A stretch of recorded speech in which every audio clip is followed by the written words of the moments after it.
My name is Les Townsend. I own Books and Crafts.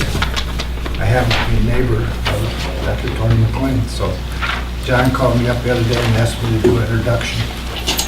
So we kind of know him. There's more doctors here today than, wow. I guess I should have worn a tie. That was a dress code. Anyway, I'm with the League of Women Voters. We wanted Dr. Tony McLain to come and give a presentation of his observations of 65 years in public education.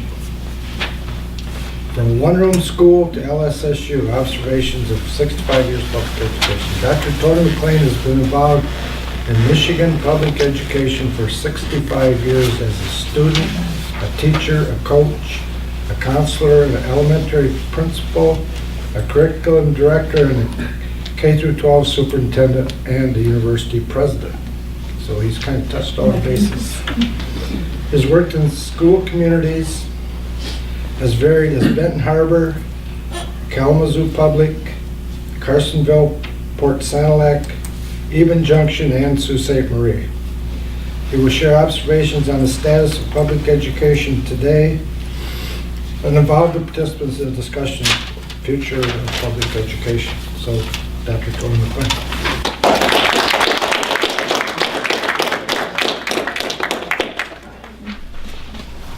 Actually, I'm a little astounded.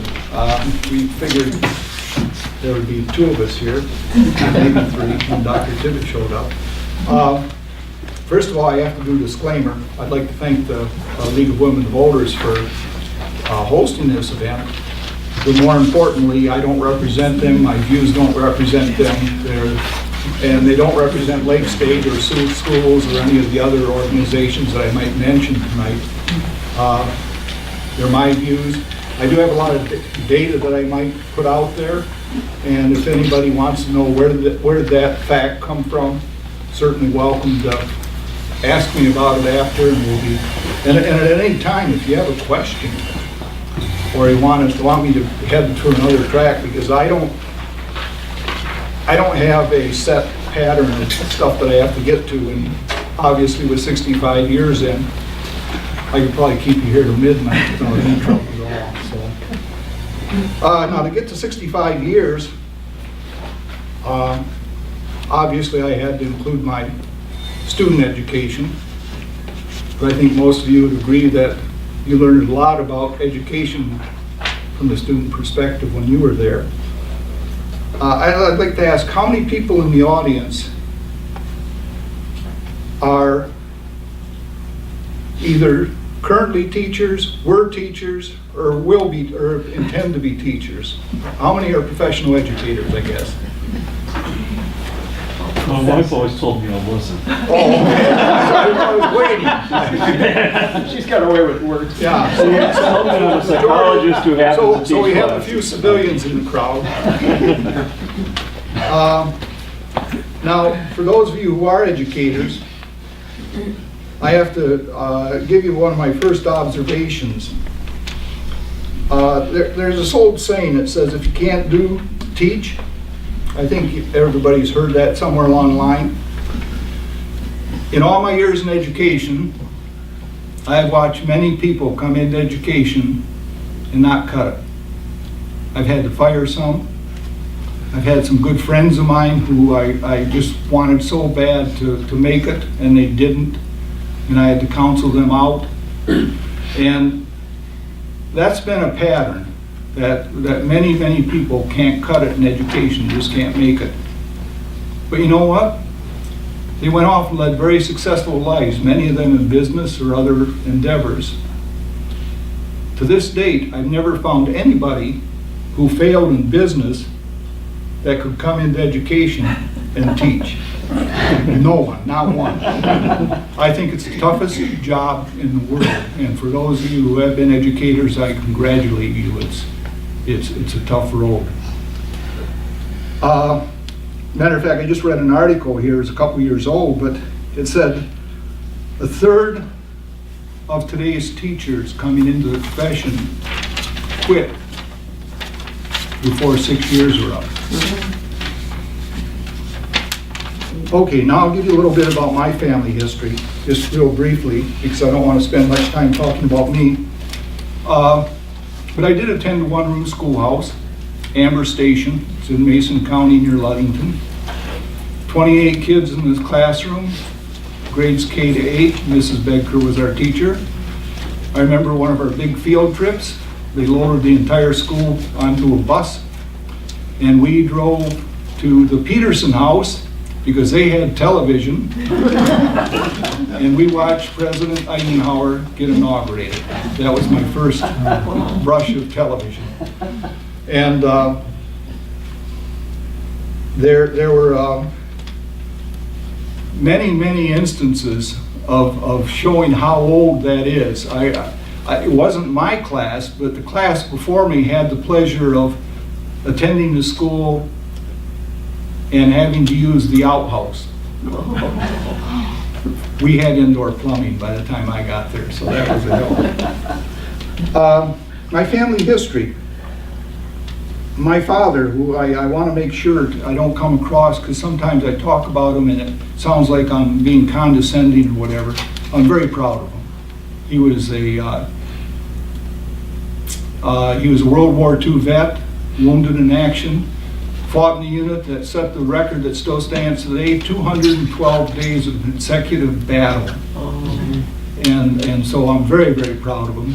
But he only had a 10th grade education. And the reason he only had a 10th grade education is because his father abandoned him when he was 12 years old. Dropped him off at a farmhouse of some distant relative, and they needed work hands. So they took him in, and as long as he worked, he stayed there. And when he was 16, he dropped out of school and started working for himself. So I was the first person in my family to attend college. And the opportunity for my father or my mother to do that was just not there. Just not there. So I went off to a good quality school in Mason County Central, K-12, attended Western Michigan University.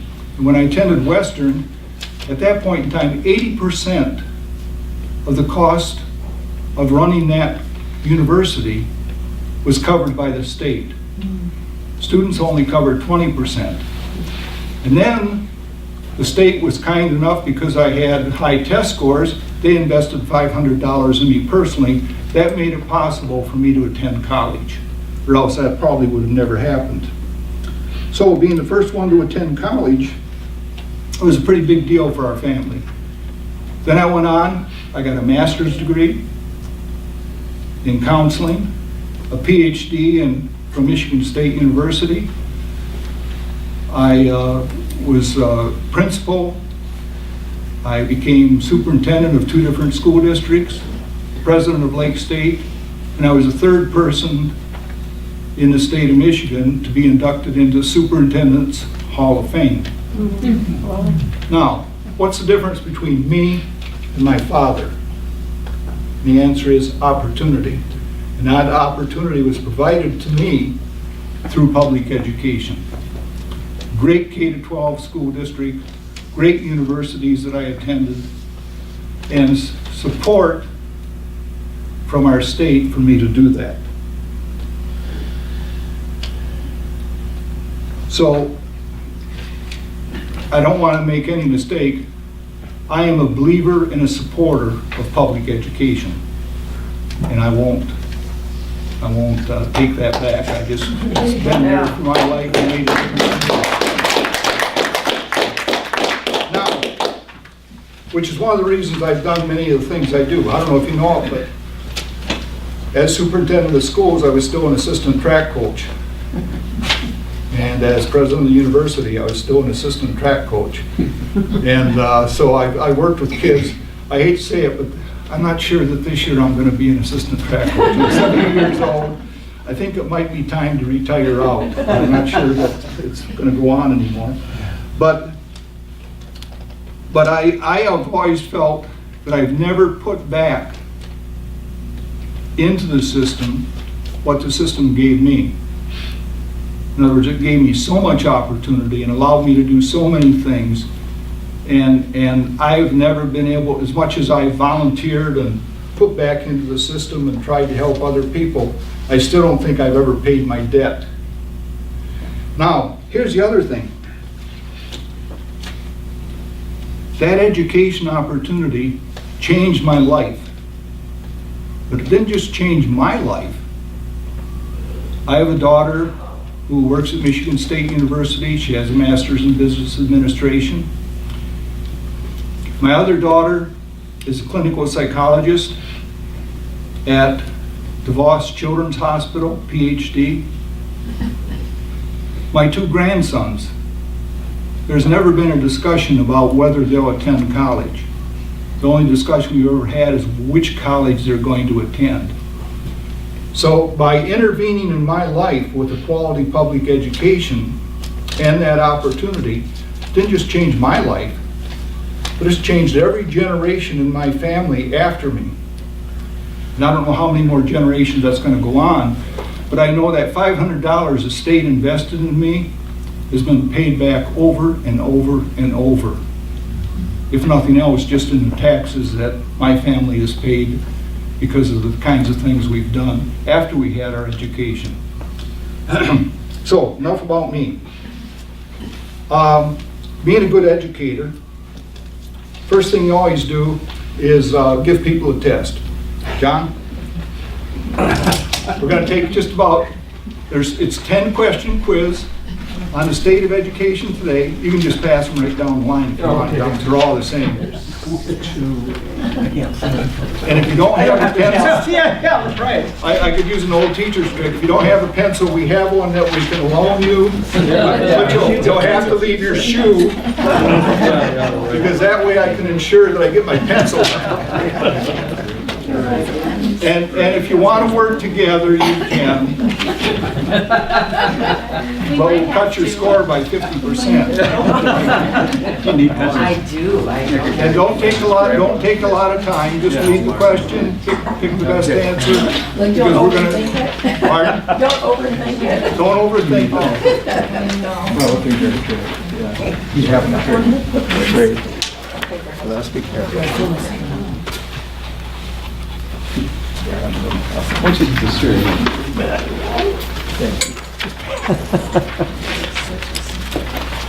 I'm working at it. A little bit. Yeah. John's all thumbs back there. Yeah, you're not kidding. My hands are too slick. I wasn't prepared for a quiz. Yeah, really. Are you gonna help me? Good. Thanks. Here's the next My one. fingers are so slippery right now. Looks like quite a test. Yeah. Thank you. Then when we're all done, we're gonna pass the test, one person to the left for correction. Test, you need a pencil? I don't think we have no that in class next morning. Yeah. I'm good. Yeah. I'll take a pencil, I guess. Does everybody have a? Everybody's good. And this isn't copyrighted, unfortunately, so you can steal it if you want. But I would appreciate if you use it, that you at least acknowledge that you got it from me.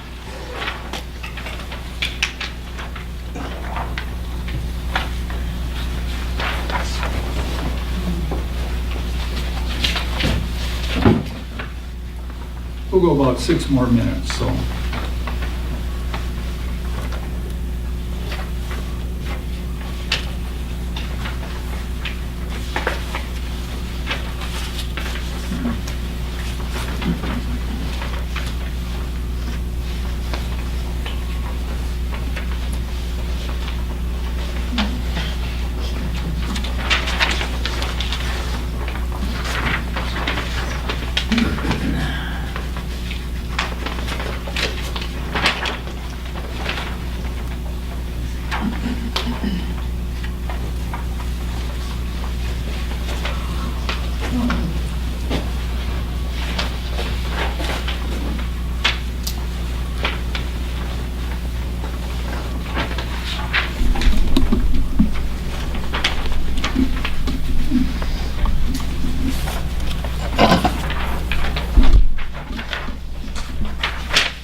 There you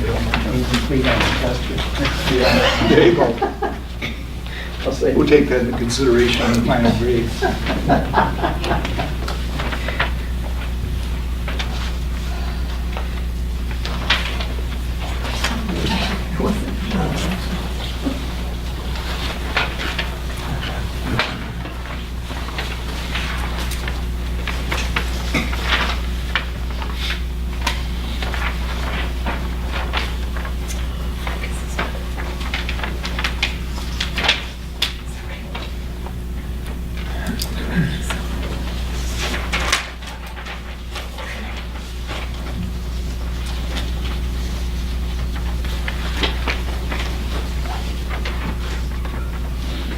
Well, one more minute. And if you're not ready, you can just keep going while we fudge along.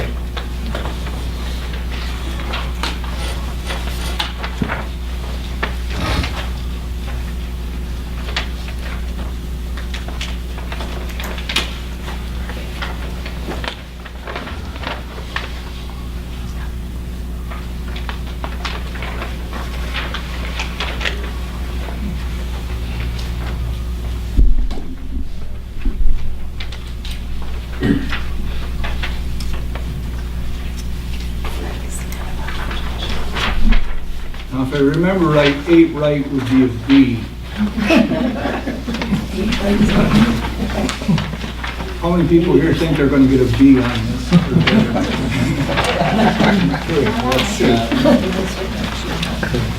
Let's start off with number 1. What does the SAT measure? Anybody think they know? I know what it purports to measure, and that's student aptitude. No? Go to the SAT site and you'll find out differently. Student exposure to a well-rounded curriculum? Nope, Achievement? nope. No. Oh, no. We have a professor back there who should know this. I was either going for D or E, but I don't think the SAT people would have D on their side. Well, according to the SAT people, which is correct, I mean, I totally agree with it, doesn't measure anything. It's called a projective test. It's a very good test. But what it does is you can take 100 students with a particular score on the SAT, and like, let's say we select this group of 100 students, and they all scored the same score, and they all went to Lake State. We can tell you with uncanny accuracy how many of them will be A students, how many will be B, and how many will be C students off that test. We can't tell you which ones, but we can tell you that maybe like 75 of them will be A students, you know. But it's a projective test. It was designed strictly to use by colleges to help them decide where should our cutoffs be. At what point do we want to stop saying yes to students to let them in? Because really we're just giving them, you know, if 75% of them are going to fail out, is it appropriate for us to take them in? So the SAT doesn't measure anything. It says so right on their website. If you dig in deep enough and read long enough, you can find that. Let's try number 2. State-by-state performance on the SAT varies widely. What is the best predictor of how well a state performs? Who thinks they've got this one? D? What I do, scare everybody off? A well-researched state curriculum. Nope, State expenditure. nope. There's only 2 more How about left. C? C, the percentage of the total student population taking the test. Those states with a high percentage of students taking the test score poorly. Those students with a low percentage of students taking the test score quite high. That's why you always see Montana or Idaho or whatever. Well, let's go back. When I was a student, about 10% of our high school took the ACT. It was the top 10%.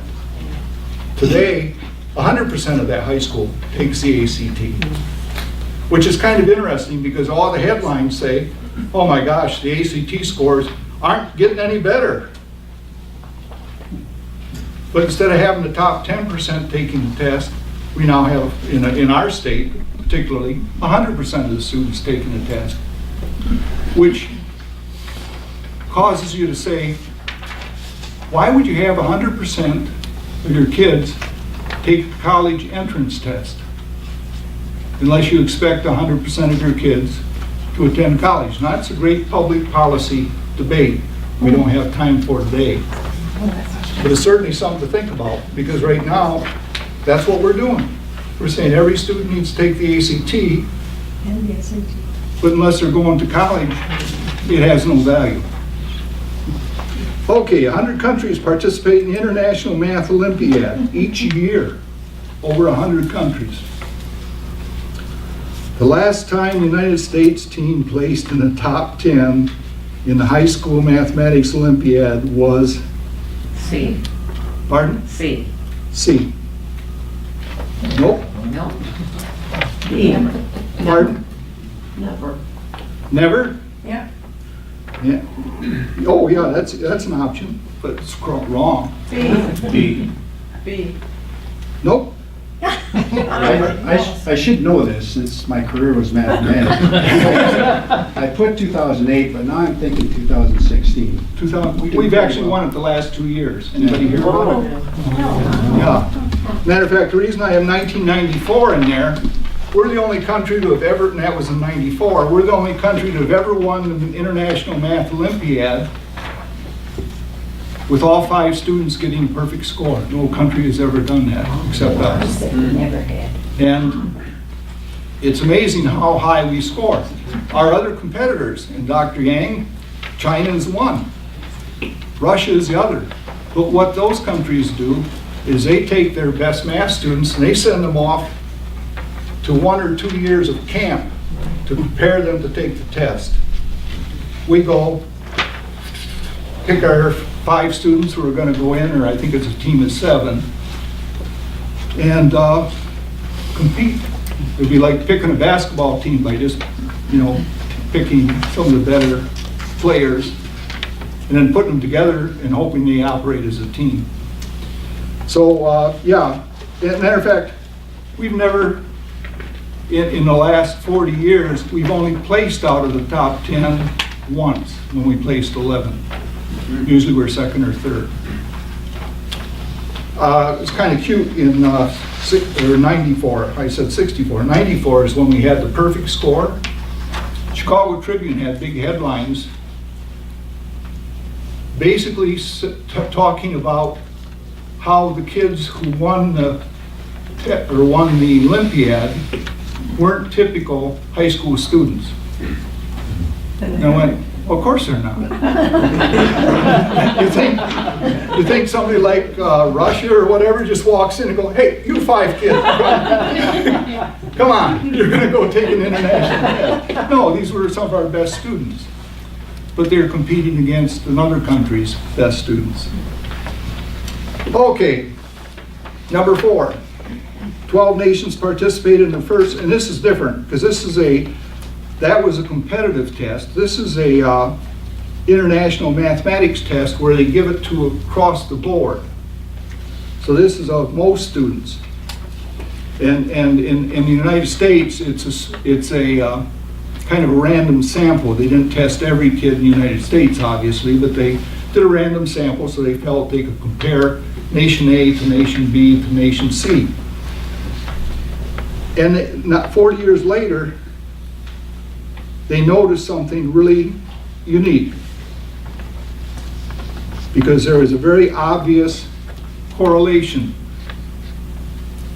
Which correlation do you think it was? E. Pardon? E. E. Obviously. Nope. Come on, we gotta get one of these, right? Probably A. It's actually A. The higher a nation scored, the worse it performed on creation of national wealth. Consistent with this test anyway. Matter of fact, I didn't put it down as an option, but also the higher a nation scored, the worse it did on creating new patents. Which is exactly the opposite of what you would think. But if you stop and think about it, one of the issues that a number of countries have with their education system is it's very rote, very rigid, and doesn't ask for creation or you know, whatever. There's a saying in Japan, a peg that sticks up gets pounded down. And so you don't want to be creative or innovative or try and think out of the box. You just keep in your little compartment. And so scoring high in a math test doesn't necessarily mean you're going to be terribly innovative. Now, what reflects the actual number of U.S. students achieving a perfect score on the ACT? Something almost unheard of was a perfect score on the ACT. What's the truest statement out of those there? C. Pardon? C. D? No. C. E. They all sound. Today, 20 times as many students in our country get perfect scores than they did 15 years ago. Now, we've also had an increase in the number of kids taking the test, but whether it's per capita, percentage, no matter how you measure it, way more kids are getting the SATs. The only time the newspapers report about it are on the ACT. They're doing the same on the SAT too. Trend is the same. But the only time newspapers report on it anymore is if it's like a set of twins or something, you know, something unique, because, you know, everybody's getting perfect scores on it today. And I shouldn't say everybody, it's still a wondrous event if you can pull it off, but it's not uncommon, and it used to be. Okay, trends over the past 20 years on the SAT.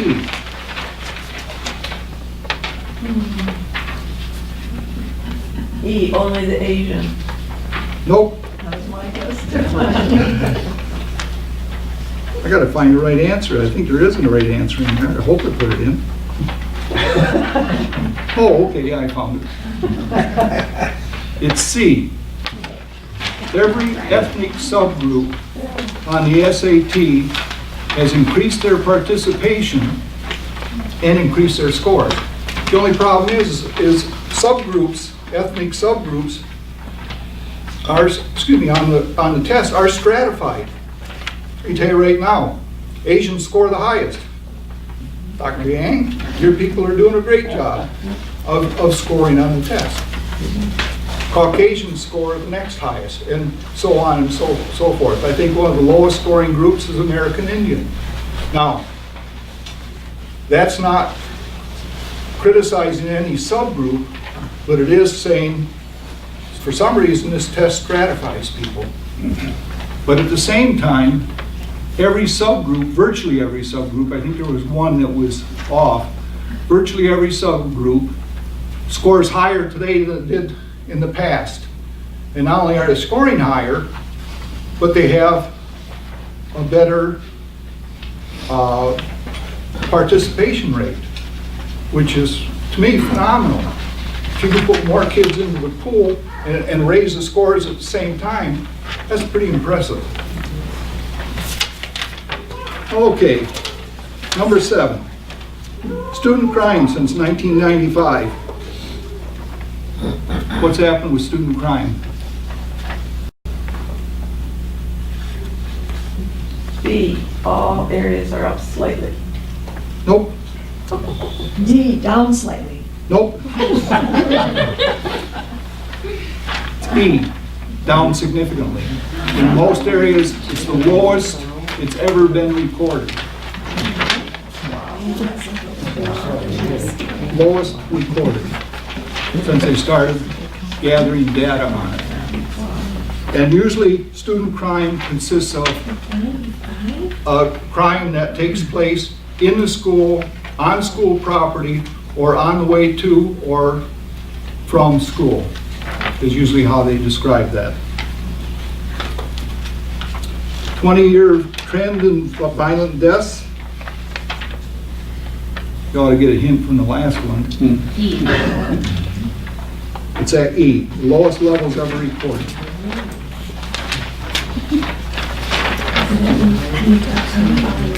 Which kind of helps you out with number 9. It's E. The Michigan students' crime rate is at the lowest levels ever recorded. Pardon? It's too cold to go out the window. Not too, yeah, especially in the Sioux. By the way, who was showing me today? Somebody was showing me a National Science magazine. That was at Restore. Jenny? Yeah, I brought it. Yeah, you brought that. And it says that, what, in 2000? It's basically 2,100. 2,100. Where should you live? Because there's all these disasters, these flooded coasts, and there's all these tornadoes and hurricanes. And this national magazine says right up the top, you should live in Sault Ste. Marie. And you'll still be fishy.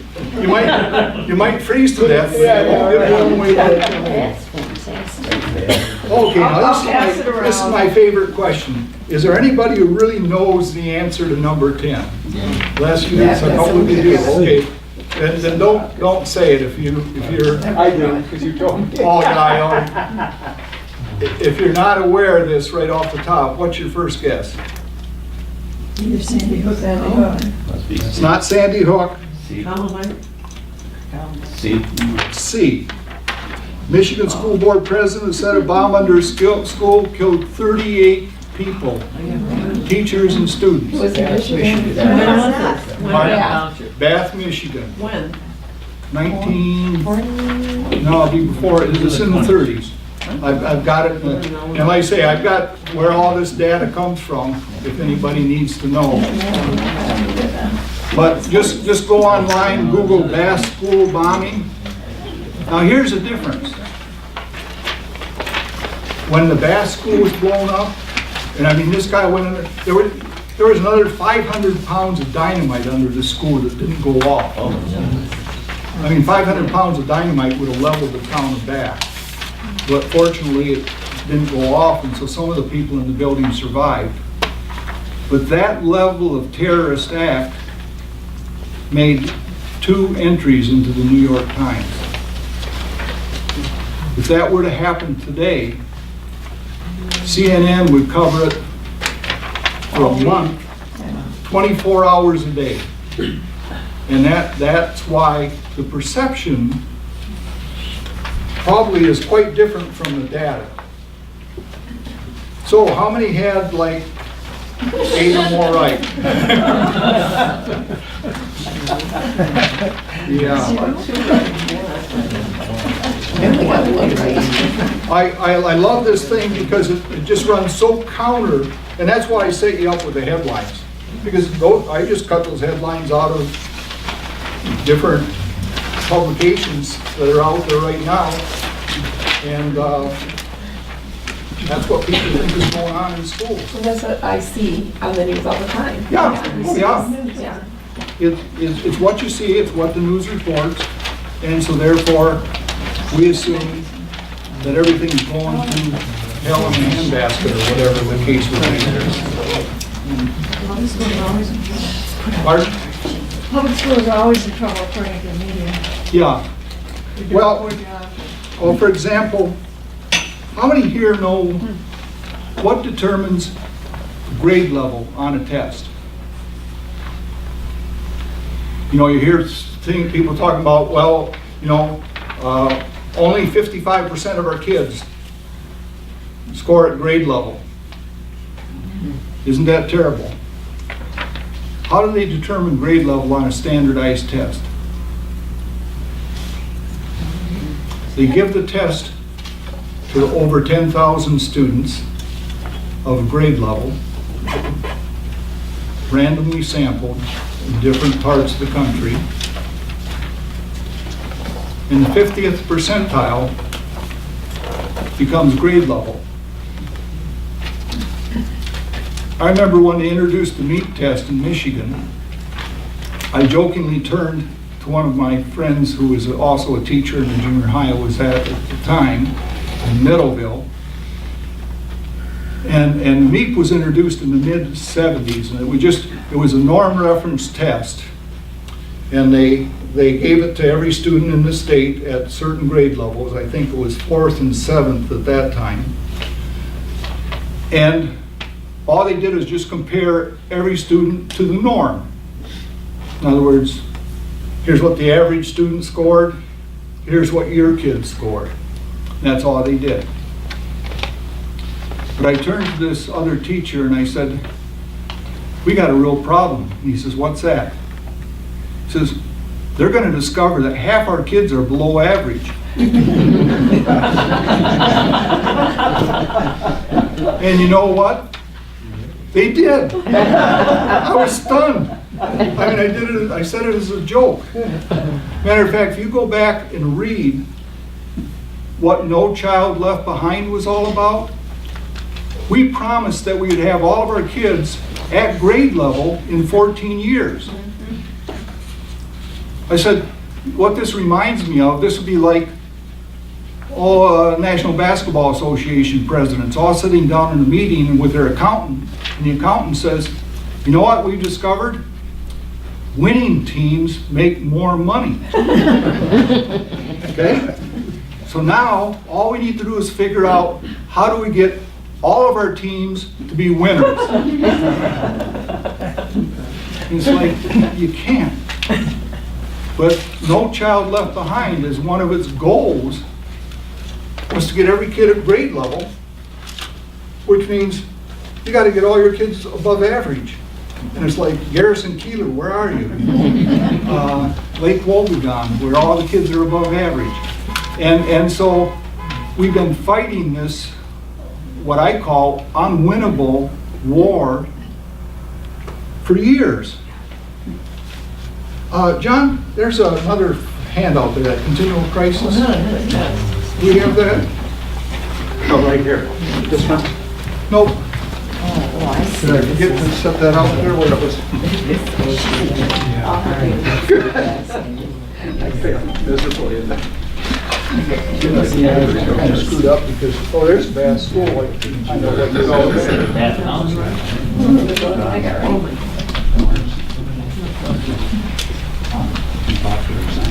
No, I would have already said about it. It goes together. Oh, there it is. Yeah, if you guys just pass that out. Only I need one myself. I always do that, pass them all out, and then I have one reference. Did you make cookies? Yeah. I probably forgot them. I have 3 right. It's perfect. For some reason, in the United States, we have made it a continuous process to criticize public education. And it goes back over 100 years. And so what I did is I didn't document all of them, there are many more than this. But you can kind of look at these.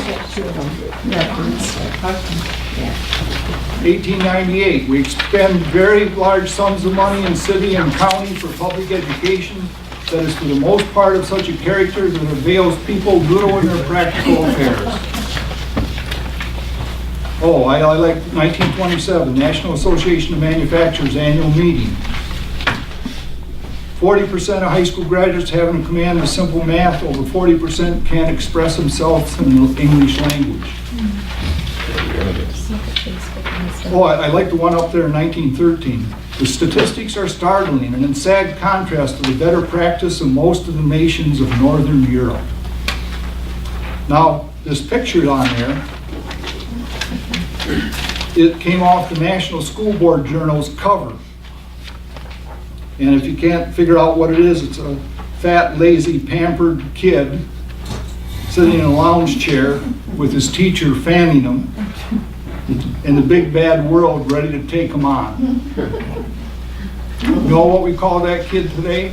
Greatest generation. Greatest generation. Greatest generation. Greatest generation.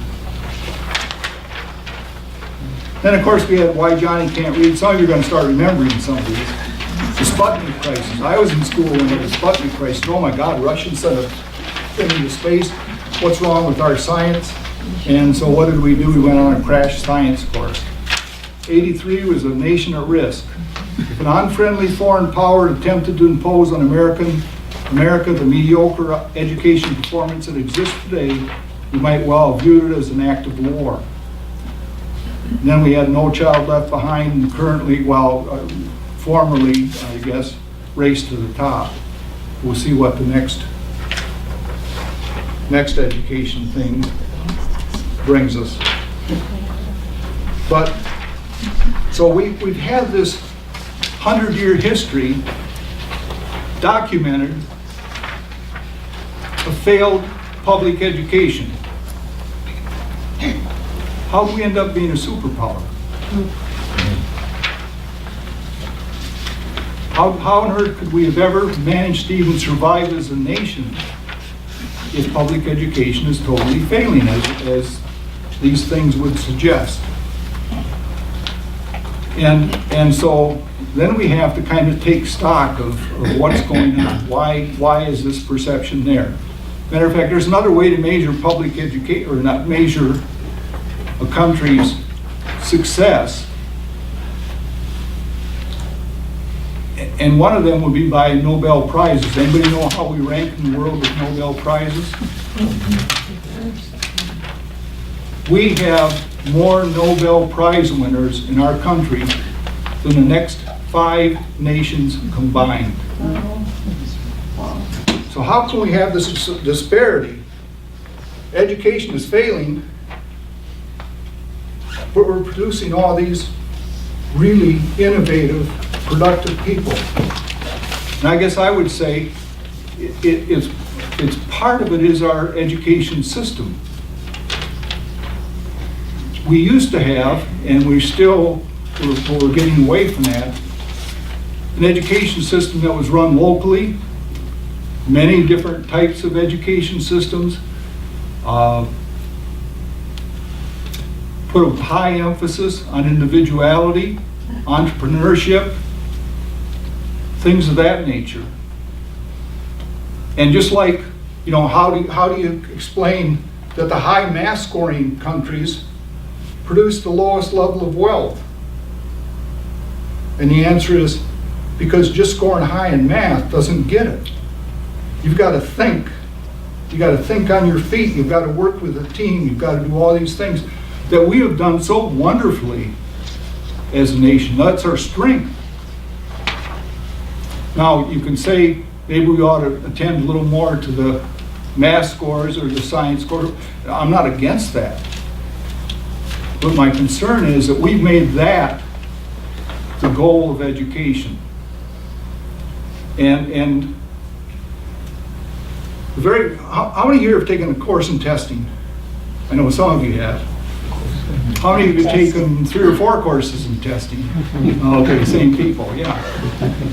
I think every educator ought to take multiple courses in testing so they could learn what the limits are of a test. My very first testing class, I remember the professor saying, before you ever give a test, first you have to know who you're testing, why are you testing them, and what are you going to do with the results? If you can't answer those 3 questions, you don't know what test to use. And that's where we're at in the state of Michigan. Our legislators don't know anything about this. They've never taken any courses in testing. So they decide SAT, that'd be a good one for all our kids to take. And it's like, for what purpose? What are you going to do with the results when you get it? And they've done that every, every evolution of the state testing program. I said they started off with a norm reference test. There was a period of about, Dr. Tibbet probably remembers this, maybe 5 years where they used criterion reference tests. So maybe the criterion would be, can the student add a 3-digit number and a 2-digit number with carrying? We're going to test that. And the reason we're going to use criterion reference is because we want to help the teacher. and we'll give the teacher the results, and then the teacher can use that in the classroom to help more effectively teach. Sounds good on paper. So they give all these students a criterion reference test in September. Then in April, they give the results to the teacher. Now, if that 4th grade teacher still doesn't know whether Johnny can add a 3-digit number and a 2-digit number with carrying, hasn't figured that out yet, that 4th grade teacher should be fired. But, so they did that for about 5 years and finally realized that the lag time just killed the whole concept. So then they switched off to something else. And I mean, it was just bizarre. Matter of fact, in the UP, when they had the criterion reference test, I remember we brought it to their attention.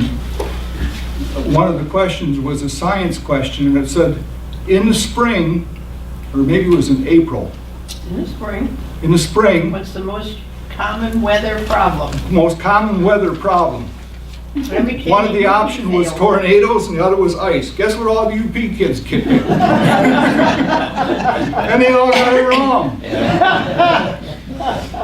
So, you know, testing has so many limits to it. So many limits to it. Now listen, I gotta switch real quick because it's getting close to 8 o'clock here. Does anybody have any questions on anything they want to just say? What's your thoughts on anything? I mean, you're welcome to do that. But one of the questions I always used to get at every presentation was, whatever happened to the lottery money? Did you ever hear that or ask that? Okay, so some of you are old enough to still remember what that's all about. What happened to the lottery? 1972. They established the public lottery with the idea that the money would go to education. 1981, Public Act 140, because the money wasn't going to education, so the Public Act said, we're going to designate all lottery profits must go to public education. Sounds good, doesn't it? So education prepares itself for a windfall. Here's what happened. The year they did that, $945 million from the general fund was going to public education. The next year, $682 million from the general fund. The next year, $405 million from the general fund. The next year, $360 million from the general fund. Every dollar from the lottery went to public education, and every dollar from the general fund siphoned out the bottom and was used by some other agency. State of Michigan. This is right off the state That's what it is. executive budget. That's pathetic. Yes. Okay, then there's some other things. How'd higher ed do? Well, in '71, higher ed had 8 times the corrections budget. Corrections budget was 32 million then, higher ed was 280 million. By '89, higher ed is getting 1.8 more than corrections. By 2016, higher ed is getting 70% of what corrections was getting. We made a policy decision that it was more important to lock up people than put them in college. So today, we still have this huge disparity. Actually, this is down a little bit. It was about 2.2 billion a year ago that was being spent on corrections. Now, corrections helps out the Sioux. I mean, it provides jobs, etc. But I'm telling you, there's more efficient ways and more beneficial ways for our country to provide jobs than locking people up. And most of those people that we've been locking up are minor drug offenders, which once they get into prison, they learn lots of new opportunities. Then, how'd Lake State do? In the 60s and 70s, 75 to 80% of the total cost of university was covered by the state. Last year, it's 20 to 25%. Guess who pays the difference? The students. The students. And everybody goes, tuition, way too high, way Way too too high. high. Yeah, well, I did a study at Lake State, or an analysis, not a study, of our budgets and what we expended money on. The cost of operating Lake Superior State University over the last 20 years increased less than the rate of inflation. Wow. The cost. The difference was the shift in that cost from the state appropriations to the student. So the tuition rose dramatically because of that shift that took place. Here's a good example. In 99, 2000, Lake State got $13,200,000. Last year, they got $13 million. 20 years later, same amount. I think that's my last sheet, but let me just double check my numbers for it. Yep, I had to make sure I got that in. Okay, what do I have left here then? Oh, one of my observations is that one of the main problems we have in education, we don't use data. We had, a number of years ago, I hate to say it, before I professionally entered education, so you know how many years ago that was, a thing called the Perry Preschool Study. Anybody heard of it? Yeah. And what did the Perry Preschool Study tell us? It said, if we provide, well, first of all, there's always this big issue of what works better and what doesn't work better, and it's very difficult to do social science research because we can't treat people like lab rats, you know. So a lot of people always say, well, how come the parochial schools can take these kids from poor families and do a better job than public schools can, or private schools, or whatever? And the answer is very simple. If you allow people to self-select, those people who self-select are different from the people who don't self-select. And I guess the best way to describe that is if I opened a school and said, our job is going to be to produce really good basketball players. That's one of the things, one of our goals as a school. Do you think the kids who enroll in my school are going to be a little different than the ones who just enroll in the public school? And the answer is very definitely yes. Yeah, they're gonna be taller. Yeah, they'll probably be taller. But the reality is, when you have people self-selecting, the parents of those kids who self-select, and I'm not against parochial schools at all. I think they're a great opportunity for many of our families. But you have to admit, the parents of those kids aren't like the average parent that attends a public school. They're much more motivated, much more involved, whatever. So we have a problem with social research because we can't just manipulate people. We can't say, okay, this kid goes to Catholic school, and the parents go, what are you talking about? We're not Catholic, you know.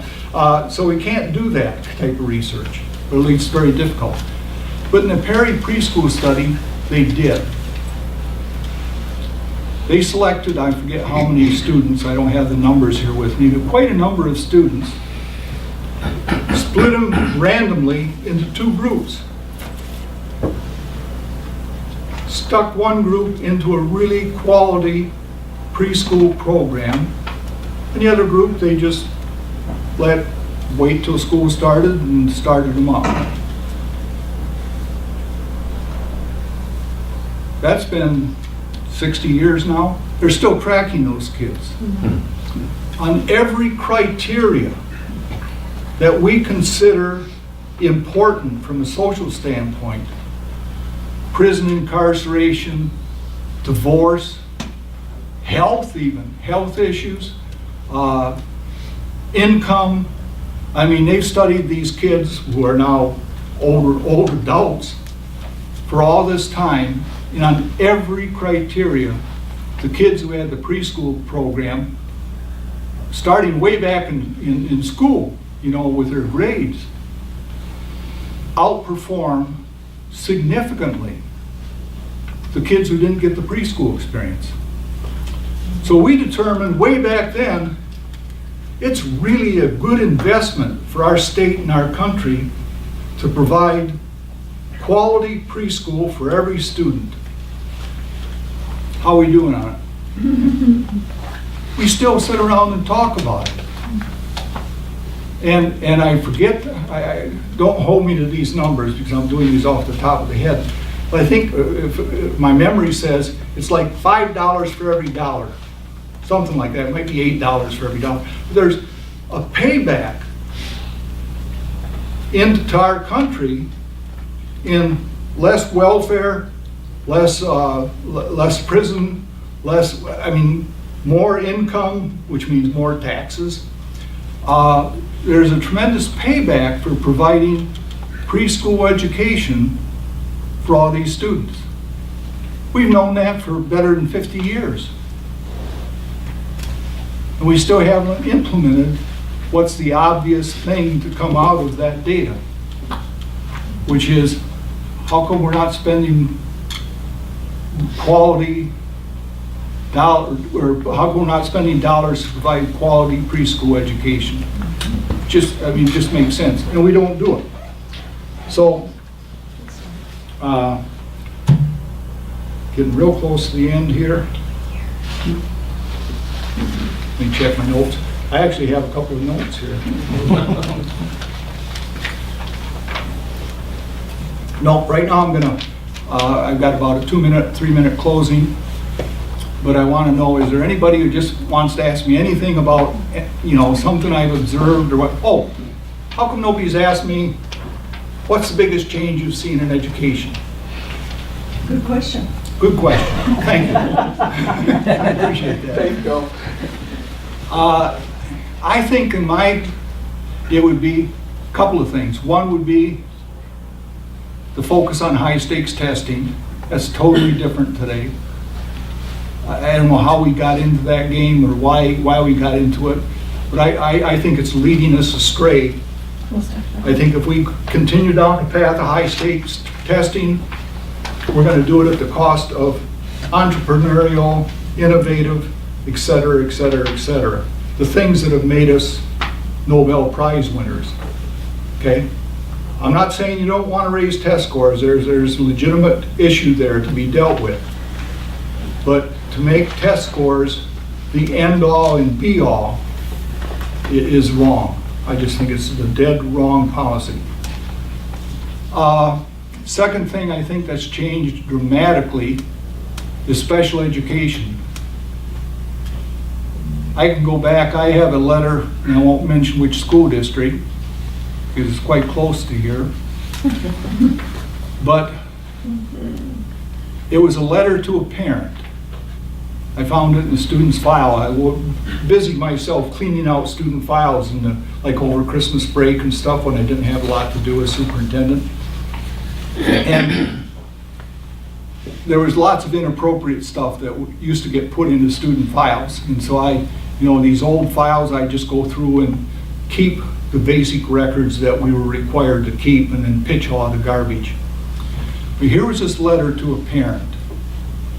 And it was a very early 1950s, what we would now call a special ed program. They didn't call it that back then.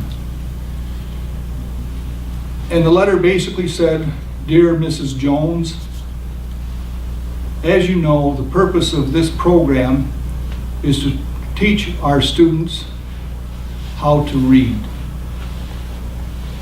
And it's very obvious your daughter is never going to learn how to read.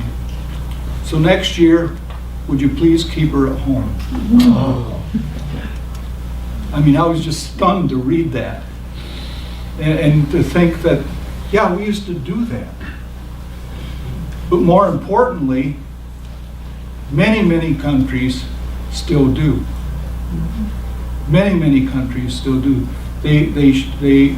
we're the only country I know of that truly attempts to educate every student.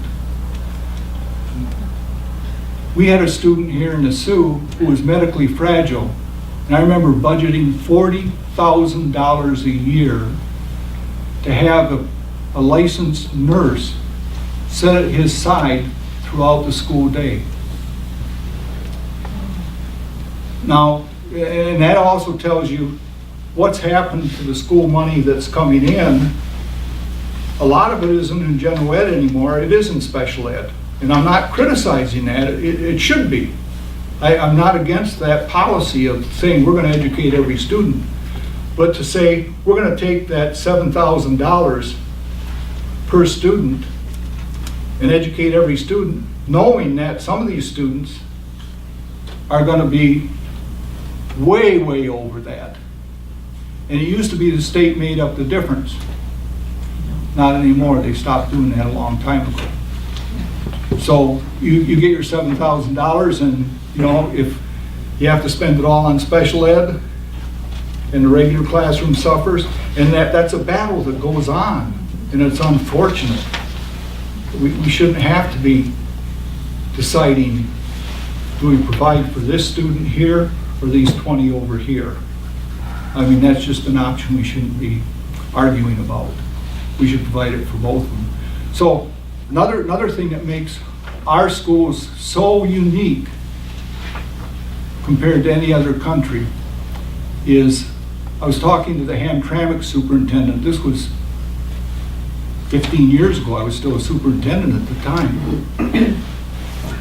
And the Hamtramck superintendent told me in their school district, they had documented 54 different home languages. Wow. 54 different home languages. The diversity we have in our country is unmatched by any other country. In Japan, 95% of the kids are of the same ethnic origin. Now, I'm not talking about, if you thought about the United States, it wouldn't be like saying 90% of the kids in the United States are all Caucasian. It would be like 90% of all the kids in the United States are Irish. You know, I mean, there's that little bit of diversity. And I'm going to tell you, that's a lot easier group to deal with than when you have to take into account this great diversity that our nation provides. It's both a blessing, but if you look at it from test scores, it's a killer. Because we already know that those test scores are stratified. And the more diverse group you put into it, the more likely it's going to hold down your test scores. So now I'm going to wrap. Because I always like to finish. How many of you have ever read the report of the Michigan White House Conference on Education? Anybody remember something? What our former president did is he asked every state to give him a report on the status of education in that state. So every state now had to bring people together, gather data, gather information, and compile this report. And this one is Michigan's report that went directly to the president as, here's the status of education in our state. I'm going to read you a summary of this report. Teacher salaries are inadequate. Teaching profession has a lack of prestige or high public regard. In view of this general shortage of skilled manpower, the state should make higher education more available. Teacher education should be strengthened and revised in the direction of greater selectivity. Every child in Michigan should have an equal opportunity for an adequate program of education, at least through the secondary school. The state has responsibility for assuring this equal foundation program through professional leadership and adequate financial support. Since adequate sized school districts are necessary to economical broad educational opportunities, the State Aid Act should encourage appropriate school district reorganization. Many school districts in the state do not have adequate financial resources, and they are continuing to operate marginal education programs with inadequate facilities. That's just some of the conclusions that came out of this report. What's interesting is that when G. Menon Williams gave this to Dwight Eisenhower, I think he thought we might be acting on it a little quicker than we have. Same exact issues today as we had 60 years ago, or when I entered education. Same exact problem. So, well, I thank you for your time on a cold, blustery night.